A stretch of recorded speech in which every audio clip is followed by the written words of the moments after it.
It's Thursday, April 30th. This is CTV at 6. Here's what's making news tonight. A year after they disappeared, police reveal concerns about the Jack and Lily Sullivan case.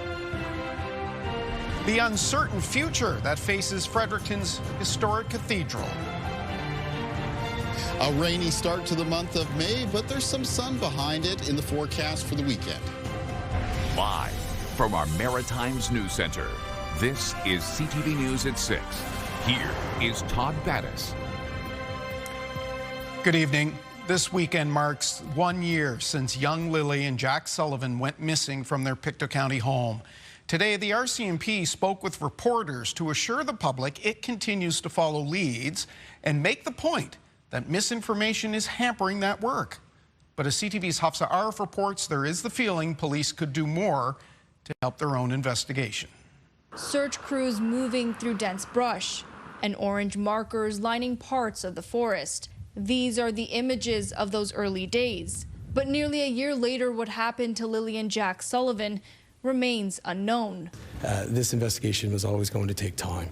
There's been a lot of tips, a lot of interviews, and a lot of video that we've had to review. And while tips continue to come in, not all of them are helping move the case forward. They were duty-bound to follow down all leads to either corroborate or uncorroborate that particular tip. It creates work for us that, of course, takes away from maybe better areas that we could focus on sometimes. But that can be a tough line for people to navigate. In some person's mind, that may be real to them. They may not see that as something just getting in the way. They think something a lot of times rather than fact-based is something you actually know happened. Part of the challenge can also come down to how much information is being shared. Certainly by not putting out enough, it does lead to more speculation. So people are going to make up their own minds. But then again, they only have so much to put out. Last year, the Sullivan kids were reported to have wandered from their home in Lansdowne Station. What followed was a multi-agency search, then a full-scale missing persons investigation. Despite the time that's passed, police still won't say whether this is an abduction or something else entirely. We just need facts and evidence that support criminality. And once we have that, we make all of our decisions based on the evidence that we collect. Once we have that evidence, then we'll move forward in those areas if that's appropriate. As the 1 year nears, the absence of answers is a hard reality for many to sit with. RCMP have told us they have a lot of people working on this right across the country. It just makes people wonder, why is it so long without coming to a conclusion here?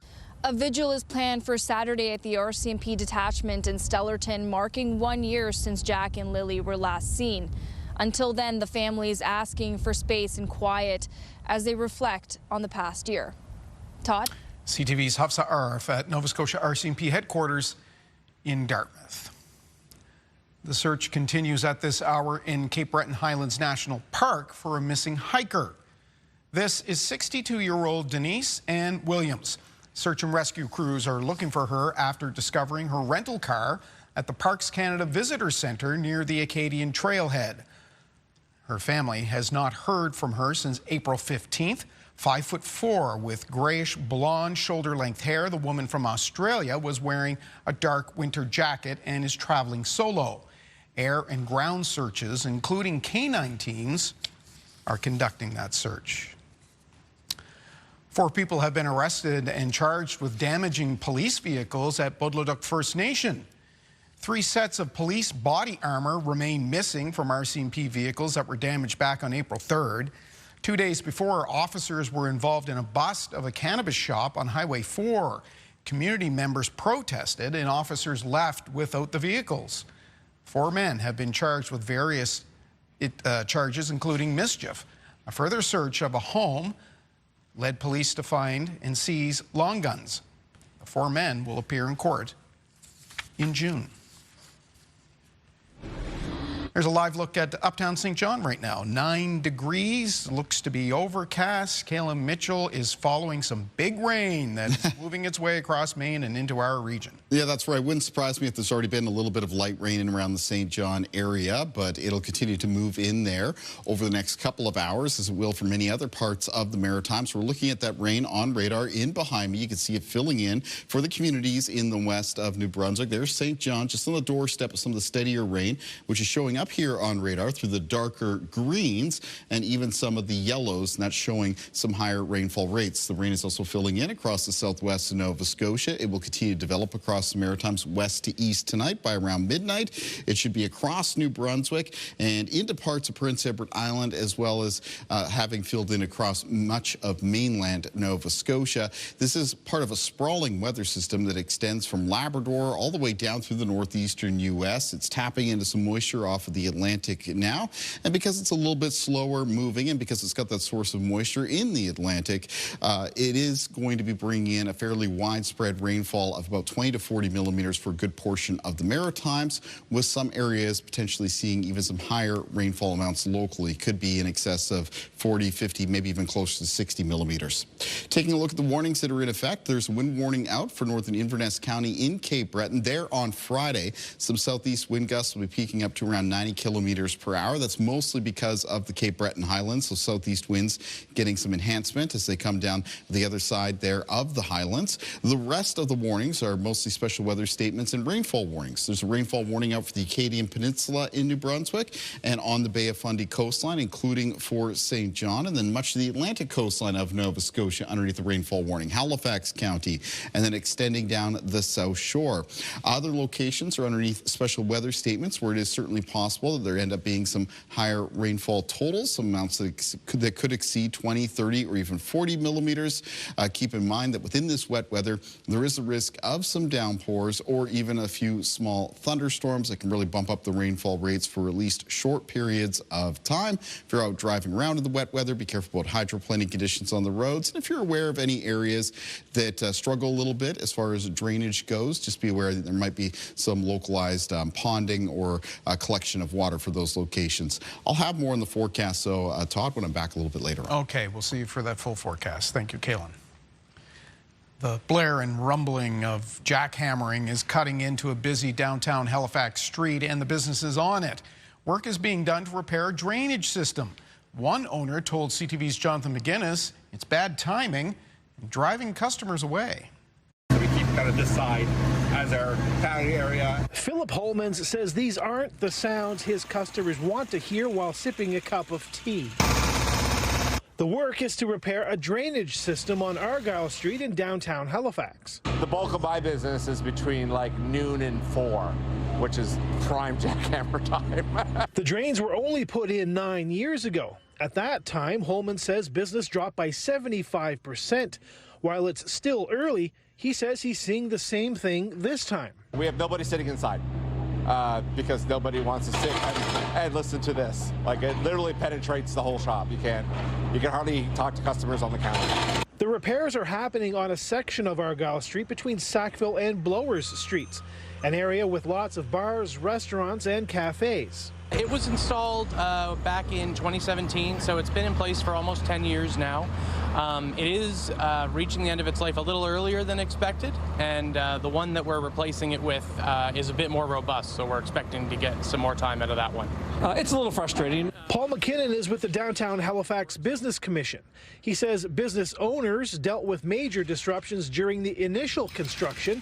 This work is more maintenance and shouldn't be as much of a burden. The important thing we want to, of course, highlight is all the businesses are still open. They're all fully accessible. The patios are actually still here. The only difference at the moment is that the businesses can't do their extended patios, which they will be doing later on in the summertime. Holmans says his patio is usually out by now, but he says it will most likely be a month or more before he puts out his chairs and tables. Todd, the original timeline was 4 to 5 weeks, but one of the workers told me earlier today they're a bit ahead of schedule, so there's hope they will be wrapping up earlier than they thought, much to the relief of the businesses along this section of Argyle Street. Todd. Yeah, no doubt. John in the entertainment district in downtown Halifax. Thank you. A day after Irving Oil and another company were slapped with environmental charges in connection with that major fuel spill at a gas station in Woodstock, the province has revised the actual amount of diesel that's been cleaned up so far. New Brunswick's Justice Department says crews have mopped up more than 200,000 litres of diesel. That's up from the 180,000 reported yesterday. The leak was discovered at the gas station when a nearby restaurant noticed its well water tasted like fuel. The problem was eventually traced to a crack in a remote fill elbow. If convicted, Irving and Grant Enterprise Limited could face up to $1 million in fines. If you are scheduled for a hospital stay, bring your cell phone and charger. In-room phones are being disconnected after a ruling said they're no longer mandatory. A sign of the times, perhaps, but what do you do if you don't have a cell phone? Here's our Callum Smith. It's easier today to spot someone with a cell phone than without one, with people passing by old-school payphones on their own device. But not everybody has one. Our surveys show that about 25% of seniors still do not have access to the internet, let alone having a cell phone. But they'll need their own if they have a stay in hospital. In-room phones are being disconnected. The federal regulator is allowing Bell, the parent company of CTV News, to stop the service. Bell Alliant proposed to withdraw the phones because the equipment used to provide the service has been discontinued by the manufacturers. As a result, Bell Alliant cannot continue to provide the service reliably. The ruling allows the company to pull service out of New Brunswick hospitals too. For seniors advocate Bill Van Gorder, it's not just the phone ringing, but alarm bells. It's very short-sighted. If you're going to put people in hospitals where they're already stressed and then give them the extra isolation of not being able to talk by phone with family and friends, that's inhuman. Still, he acknowledges it's a sign of the times. Back in the day, landlines were the only way to stay connected, but that's changed. Nova Scotia Health expects phones will be phased out starting next month. There may only be one cell phone, if any, in that household, so that puts that person who's in the hospital at a vulnerable time in their lives at an even greater disadvantage because they can't even communicate with their loved ones. In response to Bell's move and worried about poor cell coverage in hospital, the health authority tells CTV News it's exploring other options. Callum Smith, CTV News, Halifax. In tonight's CTV web poll, we are asking, should hospital rooms have bedside telephones for their patients? And your options are, yes, some patients still need phones. No, most people have their own cell phones now, or only if requested by the patient. And of course, you can vote at ctvnewsatlantic.ca. What more can be done to improve healthcare in New Brunswick? That was the topic of debate today in St. John. And CTV's Avery McRae tells us the answer doesn't fall on government alone. Thinking outside the box. That was the theme for this luncheon that focused on the state of New Brunswick's health care. It's a theme officials say reflects the urgency of the situation. The challenges facing our healthcare system cannot be addressed through traditional approaches. They require new ideas, cross-sector collaboration, and willingness to rethink how healthcare is delivered, supported, and sustained. Top medical professionals in the province shared their thoughts on what needs to change. For Dr. Jennifer Russell, former medical officer of health who is now at UNB, that includes more input from businesses. There's a lot of people that have skin in the game in terms of have something to gain in terms of taking pressure off the healthcare system. And so again, I think that collaboration and those conversations are very, I think, timely right now based on what's happening globally. Pharmacists say they can play a bigger role in easing pressures on the sector. CEO of the New Brunswick Pharmacists Association, Dr. Heidi Liston, says pharmacists can do more simple assessments like middle ear infections. Think about that mom, rather than having to go to the ER or an after-hours clinic and waiting for hours and hours and hours, they can go and have their child assessed. They're back to work, back to their normal duties, potentially within the same day. That's a win for the patient. The luncheon comes a day after the province gave an update on the healthcare state in the province. In a keynote speech, Health Minister John Dordan agrees pharmacies could do more. Lots of times when the patient comes in, they do not need to see the doctor. Perhaps they'd rather see someone that knows all of their medications intimately and can suggest other viable alternatives. And Todd, the minister says healthcare continues to be the #1 focus for New Brunswickers, even more so than the $1.4 billion deficit presented in the budget last month. Todd. Thank you, Avery, in our St. John's studio tonight. A first-of-its-kind forum bringing together non-profit and community leaders is underway in Moncton at this hour, focused on tackling some of the region's biggest social challenges. CTV's Josh Smith has been talking to folks there. What's happening, Josh?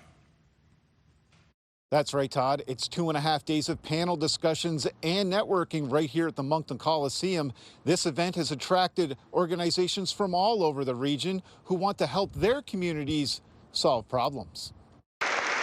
Sessions throughout the day are focused on issues like mental health, addiction, and building more inclusive communities, areas many say are putting increased pressure on local organizations. So we wanted to bring all the nonprofits together to be able to help them to start a discussion and really gather everyone together. We thought we want to support our nonprofits to help them support our population. Corey Herc was a moderator on a panel for youth mental health. He says there's a need for collaboration. And so when we talk about people falling through the cracks, a lot of the time that's a call for us to get a little bit closer together to figure out how we can work together more meaningfully. And places like this give us a place to start those conversations. And it's not just about talking. Nonprofits here are getting new ideas and resources. There's partnerships that get formed here, right? There's connections that are made. Some government officials that maybe we don't talk to on a regular basis. Oh, it's excellent to meet new people and meet other community organizations and what's going on out there. New Brunswick officials, including Premier Susan Holt, spoke to the participants late this afternoon. Tonight, the Premier is scheduled to attend a separate event this evening where the province is expected to make an announcement related to internationally trained doctors. Josh Smith, CTV News, Moncton. As part of Nova Scotia's push to develop the energy sector, a British firm has been given the rights to explore for oil and gas in the waters off the province. Inceptio Oil and Gas is committing $210 million to conduct seismic testing and drilling in the Atlantic. The company will only get an exploration license after approval from both the federal and provincial governments. On our website, Post Media, owner of New Brunswick's big dailies, is having someone else print the newspapers. We have the details at ctvnewsatlantic.ca. An anti-violence youth group based in North Preston is blaming the Nova Scotia government for putting its work in jeopardy. It's one of many organizations struggling after losing a large portion of provincial funding. CTV's Jesse Thomas reports. Love Nova Scotia said it was blindsided by a letter they received from the government saying their funding was being cut by more than $317,000, making up nearly 40% of the anti-violence organization's budget. Shocking, absolutely shocking. This has been devastating time for us and the youth in North Preston who rely on these supports. The organization says they had conversations with government a few years ago about how they could expand their work with youth to develop life skills and make better decisions. But now the organization is having to make tough decisions of their own. They've had to lay off 4 full-time employees and 1 part-time position. It's been a lot. Like, our organization's a family, and we're still reeling and adapting. NDP leader Claudia Chender hosted the press conference with Love Nova Scotia and said cuts in the provincial budget don't make sense, arguing this is exactly the kind of work government should be investing in. This is a Black-led organization doing crucial work in our communities to support young people and help them build amazing futures. Love Nova Scotia still receives around $240,000 in provincial funding for its programming, so the work will continue. In the meantime, they've reached out to the Department of Opportunities and Social Development for a meeting to discuss next steps. The department declined an interview, but in a statement to CTV News said broader budget pressures have impacted funding for many community partners, and they'll continue to work with them and others to ensure youth have access to supports. Jesse Thomas, CTV News, Halifax. Get the Maritime's top stories, breaking news alerts, and watch live. Download the CTV News app. If you're a regular viewer of this newscast, you'll recall last month we told you about a musician who was badly beaten after playing at a bar in Moncton. His prognosis at the time was not good, But as CTV's Derek Haggett tells us, the guitarist is now on the mend.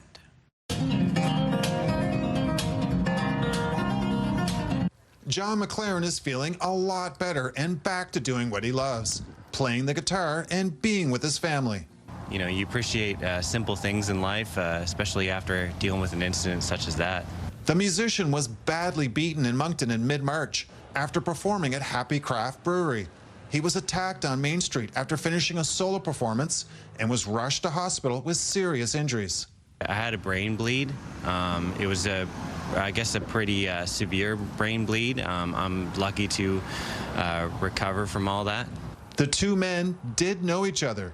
John says he was confronted on the street. It was pretty surreal, really, you know, seeing him like that and, you know, having our new baby and everything. And we pretty much just go to the hospital with him. So, you know, I wasn't expecting to be in the hospital so soon, you know, with John. Luke Powers was arrested 3 days later and charged with aggravated assault. Powers is scheduled to return to court tomorrow for a fitness hearing. I stepped outside, and the last thing I remember is waking up in the hospital. I don't really remember much else from after I stepped outside. Now, John's rehearsing for some local gigs and is on the bill at festivals in Fredericton and Halifax this summer. At the time, I didn't know what was going to happen, you know. So I'm just grateful that, you know, he'll be able to play again and do what he loves. John McLaren will return to the stage on June 4th out of all places here at Happy Brewery. His wife Brittany says she'll be in the audience that night and she hopes their son Dawson can be there too. Derek Haggett, CTV News, Moncton. Time for our first break of the evening. Still to come, a wet night ahead as big rain moves into the region. Kaylin will have the details and the full forecast. But next, it's an uncertain future. I don't think people understand the magnitude of the situation. A landmark in Fredericton could be at the point of no return. We'll tell you why Christ Church Cathedral is in this situation next.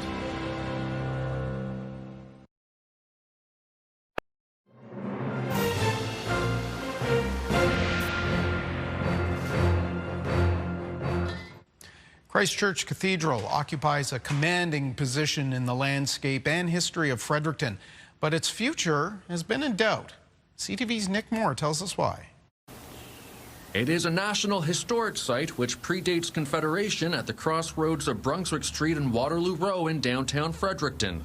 And now, the Christ Church Cathedral is at a crossroads itself. I don't think people understand the magnitude of the situation. Archbishop David Edwards says the iconic landmark is approaching a point of no return. There is quite a bit of urgent work needed, the primary bits being the roof and the spire and also what we call the clear story window. The question around that is it moving outwards or is it staying in? So the roof and the windows are the most pressing issues. The church held a meeting about 2 weeks ago with members of the clergy and congregation to consider what should be done now.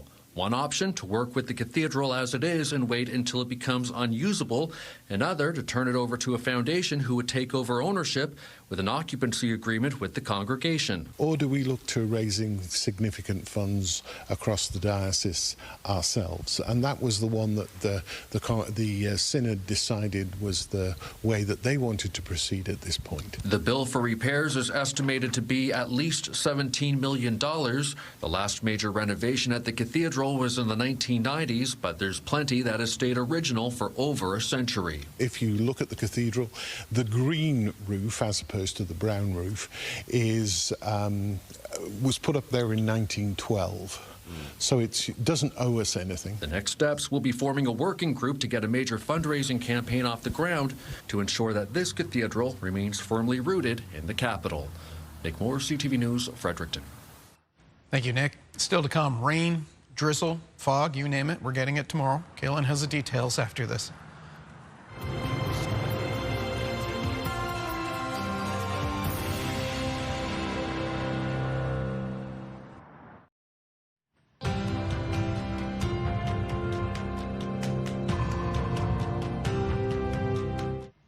We were talking about Christ Cathedral in Fredericton, historic building. This one's got some years on it as well. This is the Back Row Point Lighthouse. This was built in 1934, perhaps not as regal, but certainly important job that it does, and certainly an integral part of the community there. Yeah, absolutely. On the shore. It's not a great evening. Lots of surf to look at, which that truck, whoever's in that truck was probably doing some good crashing waves. But yeah, that's what caught my eye, and we talked about that yesterday. Of course, that southeast wind still being on shore. You are seeing some waves, some surf breaking there on the coastline. Rain not too far away from Back Row Point, as it's not too far away from that southwestern corner of Nova Scotia. Let's take a look at what's going on our forecast timeline, and as we make our way through this evening and tonight, that rain is going to continue to fill in across the Maritimes from where it is in the west right now to areas further east. In fact, by around midnight, it should be in place across much of New Brunswick, across basically the western half of Nova Scotia, and filling in towards eastern parts of the mainland and filling in towards Prince Edward Island. And then those areas in Cape Breton will be getting into the rain as we head overnight into the start of the day on Friday. Now, you will notice in the forecast model here, we are seeing some brighter colors located within the greens representing that rain. That is the potential for some higher rainfall rates within the wet weather. There may be some embedded downpours or a few small embedded thunderstorms. That, in combination with the slower movement of this weather system, is giving us the greater potential of seeing a widespread rainfall in the Maritimes that for a lot of areas could end up being in the range of 20 to 40 millimeters, with the potential for higher localized amounts, especially those areas that are underneath a special weather statement or a rainfall warning. Here's the start of the day for tomorrow's rain, drizzle, and fog across the region. That does carry on into the afternoon, but the rain will be clearing western parts of the Maritimes Friday afternoon. Now, eastern areas will be slower to get out of that wet weather. It will linger into Friday evening and Friday night. And in the case of Cape Breton, you may see a little bit of lingering lighter rain in the early morning hours of Saturday before that exits off towards the northeast. Rainfall amounts, as I mentioned, fairly widespread, 20 to 40 millimeters for a good portion of the Maritimes, but brighter colors showing up here around the northeast of New Brunswick, including the Acadian Peninsula, around the Bay of Fundy coastline in that province, and around parts of the south and southwest of Nova Scotia, and even Halifax County. All those areas are underneath those statements and warnings right now, and some of those locally higher rainfall totals could be in the range around 40 to 60 millimeters. So pretty good soak from this one for a good portion of the region. Winds in the forecast for tonight remain out of the southeast. They'll have some gusts between 30 and 50 kilometers per hour. As the front clears through, the winds become northwest tomorrow afternoon in western parts of the Maritimes, so that change in wind direction happening for eastern parts of the region, including Prince Edward Island, eastern Nova Scotia, later Friday evening and Friday night. Remember, there's a wind warning out for northern Inverness County in Cape Breton throughout the day for tomorrow. Because of the topography of the Cape Breton Highlands, some of those peak southeast gusts could reach 90 kilometers per hour. And also low temperatures in the forecast for tonight around the Maritimes will fall into a range around 4 to 9 degrees. Here's a look at your highs for Friday in the north of New Brunswick, mostly between 7 and 10 degrees, so 11 for Perth Andover and Plaster Rock, and 12 degrees for Miramichi. In through central and southern areas of New Brunswick, 12 for Fredericton for tomorrow, 14 for St. Stephen and Campobello, 11 for St. John, and then 13 degrees for Moncton in the southeast. For Prince Edward Island on Friday, most of the high temperatures between 8 and 12 degrees, including 12 at Tignish and Cavendish, 10 degrees at Charlottetown and Montague, and then 8 degrees at Surrey. In Cape Breton, the high temperatures 6 to 10 degrees for tomorrow. On the north shore of Nova Scotia, New Glasgow and Antigonish near 11. On the eastern shore, most of the high temperatures between 7 and 9 degrees. 12 for Amherst, 11 for Truro, 9 degrees for the city centres Halifax and Dartmouth, 8 for Chester and Lunenburg. It'll be near 12 for Liverpool and Shelburne, and high temperatures 10 degrees for Yarmouth and Barrington in the Annapolis Valley, 11 for Kentville, 12 near Middleton, and 11 for Digby. Taking a look at the extended forecast behind the soggy Friday comes a sunnier Saturday for New Brunswick, and warmer as well. A lot of high temperatures getting up towards the mid to high teens. It does cool on Sunday with increasing cloudiness, the return of some showers, but then pretty pleasant looking weather conditions for Monday and Tuesday of next week. A mix of sun and cloud, mild to warm temperatures. Chance of showers after that on Wednesday with rain possible on Thursday. And for Nova Scotia in the forecast on Saturday, it's going to be some clearing conditions. Remember, there might be a little bit of rain to clear Cape Breton first thing in the morning. High temperatures around the low to mid teens. Cooler on Sunday with some showers in the forecast. forecast, but then back to a mix of sun and cloud and some mild to warm temperatures on Monday and Tuesday of next week. Wednesday, increasing cloudiness and a chance of showers on Thursday. And for Prince Edward Island on Saturday, mix of sun and cloud, high temperatures near 14 degrees. Near 8 on Sunday with showers, but then up to 12 on Monday with a mix of sun and cloud, and then close to 18 on Tuesday of next week with a mix of sun and cloud. That's followed by a chance of showers on Wednesday and possibility of some rain on Thursday, Todd. Very good. We'll see you at the end of the show. Nova Scotia's Construction Association is going public with its frustration with Halifax City Hall. We'll hear why after this.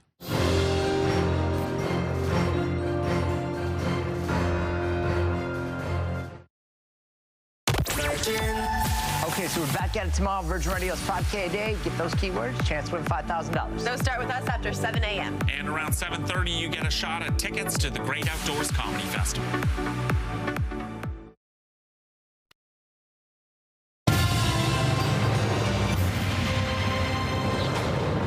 The group that represents construction firms in Nova Scotia has taken the unusual step of calling out frustrations it has with Halifax Council. It blames the city for not consulting with builders before moving on construction decisions in council, insisting it hurts business.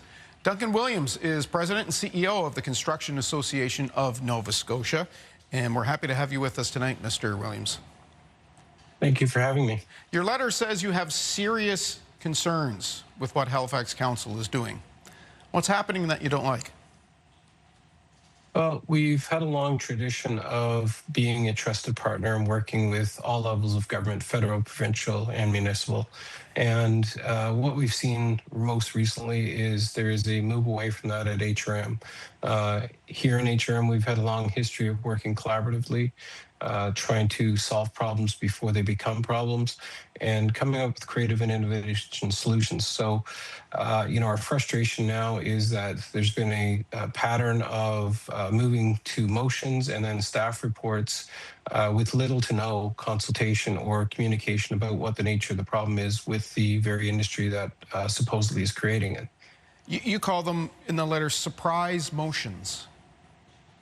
Yeah, they're coming out of nowhere. The most recent one just 2 nights ago was a surprise motion. We didn't know about it until the last minute.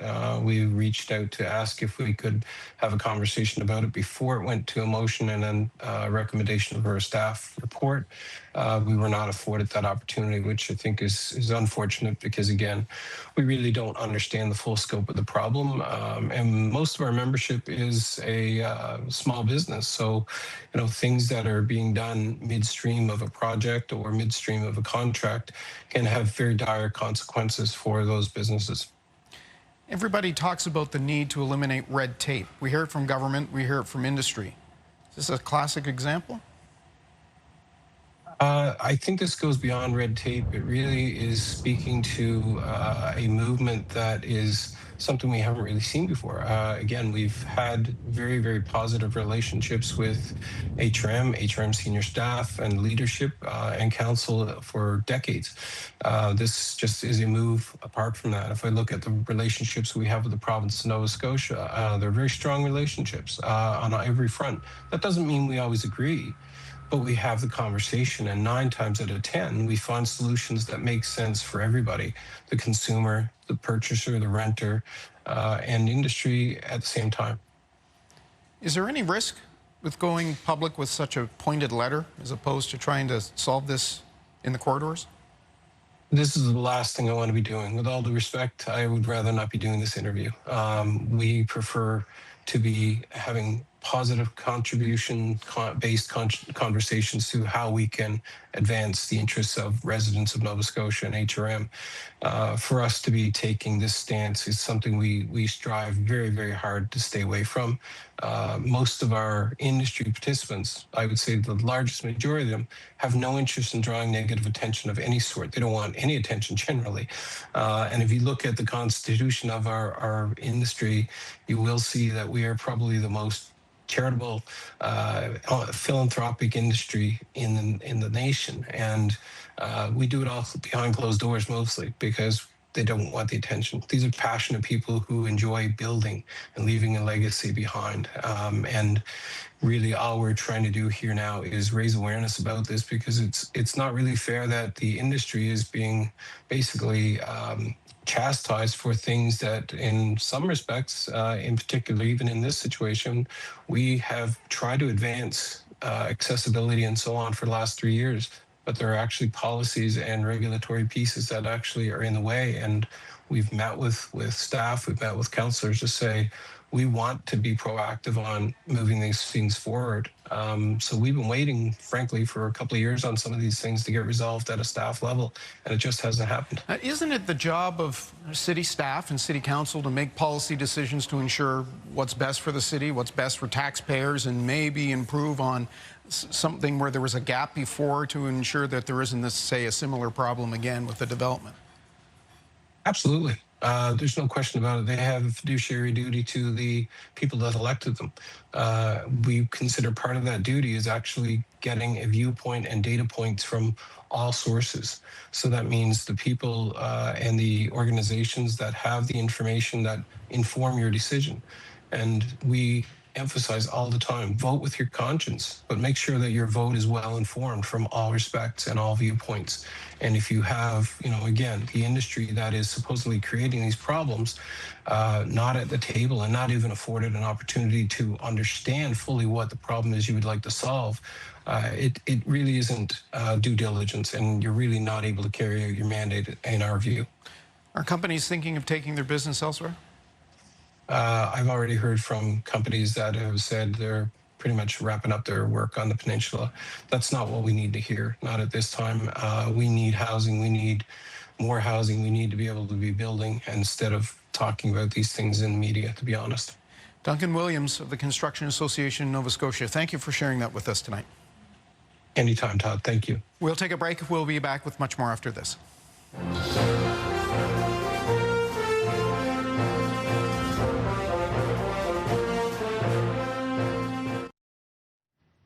In our look at health and medical news, RSV hospitalizations are down on Prince Edward Island. CTV's Amanda Debison has that story and more in tonight's Lifeline.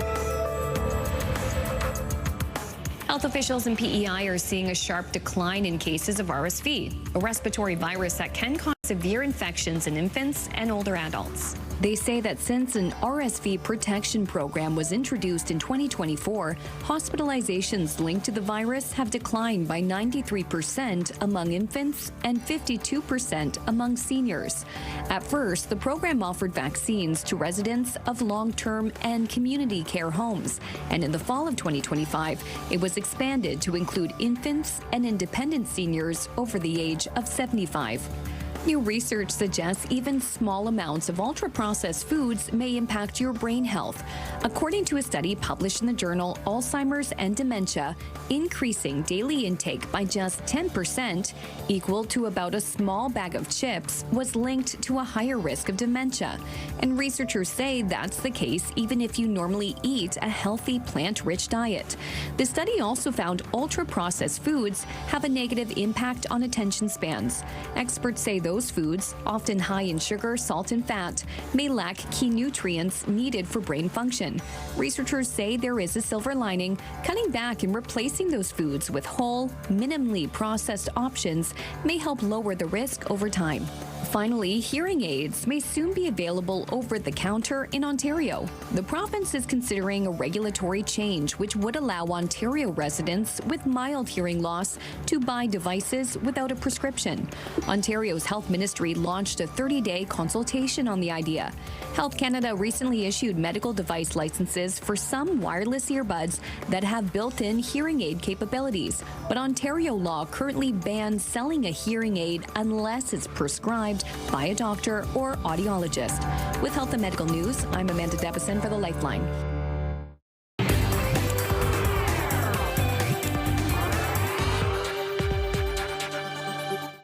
We're on the scene. A new month means a new selection of films as the summer movie season arrives.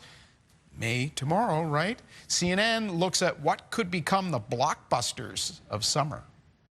You are here to help us through our current scandal. 20 years after the original, The Devil Wears Prada 2 struts into theaters to open the month of May. It's followed on May 8th by a trio of flicks. Billie Eilish, Hit Me Hard and Soft the Tour live in 3D, directed by Eilish and James Cameron, video game adaptation Mortal Kombat 2, and talking animal comedy The Sheep Detectives.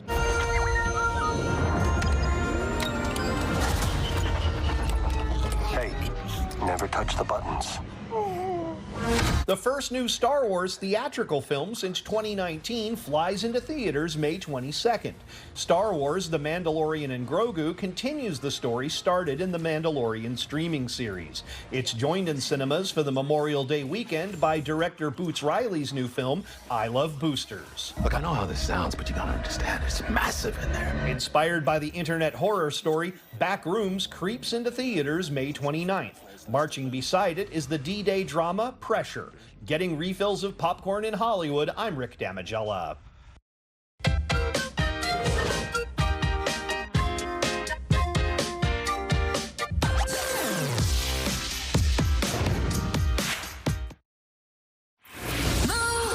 Mornings with Aaron and Peter. Weekdays at 7, you can win $1,000 with the $1,000 Minute. 10 questions in 60 seconds to win, and you can get the answer to question number 10 on our podcast.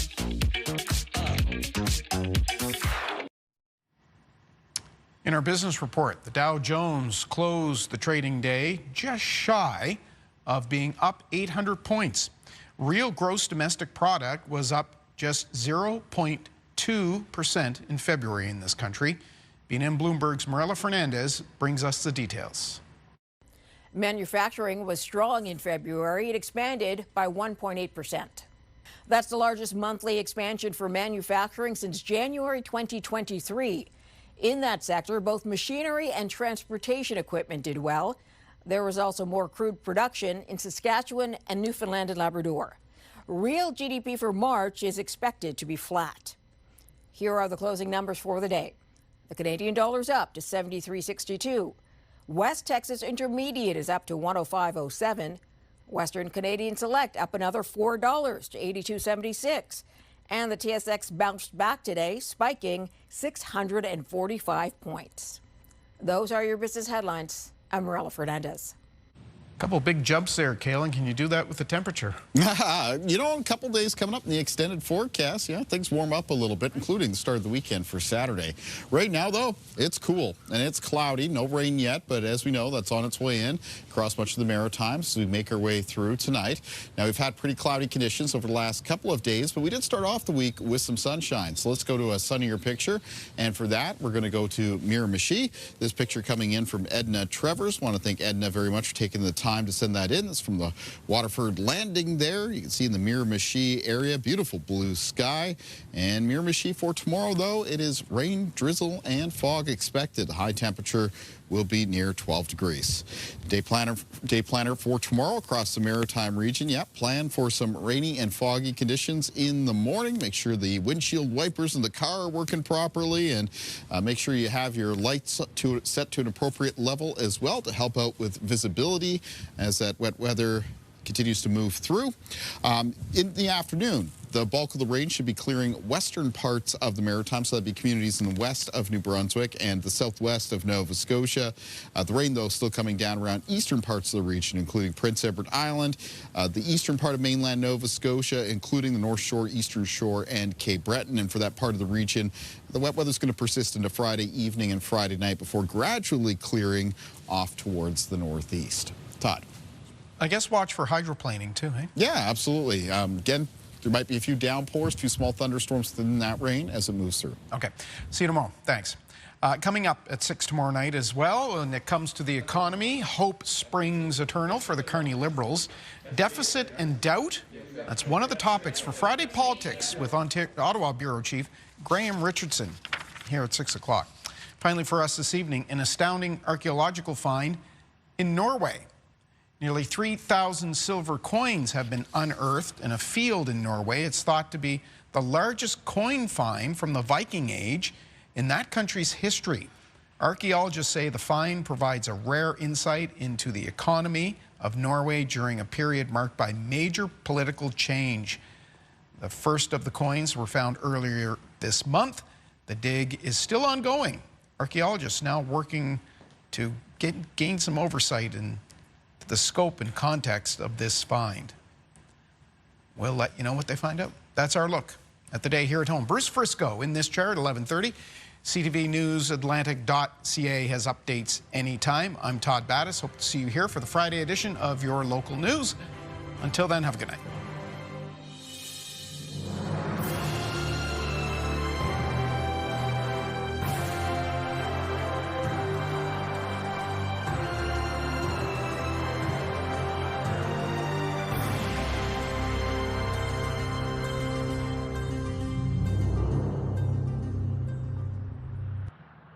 CTV News, the Maritime's #1 newscast. Watch live on Crave.